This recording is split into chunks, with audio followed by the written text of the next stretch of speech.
माझ्या सावत्र वडिलांना मी माझी किडनी देण्यास नकार दिला, म्हणून माझं कुटुंब आता मला राक्षस म्हणतंय.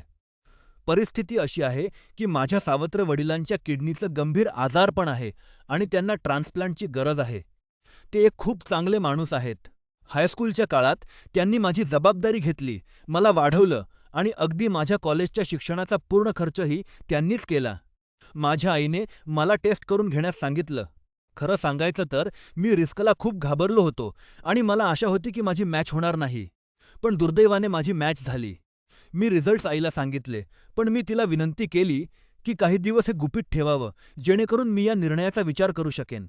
पण उलट दुसऱ्याच दिवशी माझं संपूर्ण कुटुंब मला मेसेज करून आभार मानू लागलं, जणू काही मी आधीच तयार झालो होतो. अचानक माझ्यावर खूप दबाव आला. मला असं वाटलं की मला घट्ट कोंडीत पकडलं आहे आणि घाईत निर्णय घ्यायला लावलं जात आहे. म्हणून मी त्यांना सांगितलं की मी हे करू शकत नाही. माझ्या सावत्र वडिलांनी मोठ्या मनाने हे स्वीकारलं आणि सांगितलं की त्यांना माझी परिस्थिती समजते. पण माझी आई आणि नातेवाईक ते अक्षरशः वेडे झाले.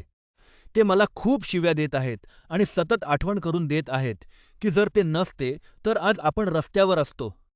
ते म्हणणं बरोबर आहे, पण ही एक मोठी शस्त्रक्रिया आहे. मला असं वाटतंय की फक्त त्यांच्या सोयीसाठी मी माझं एक अवयव सहजपणे देऊन टाकावं अशी त्यांची अपेक्षा आहे.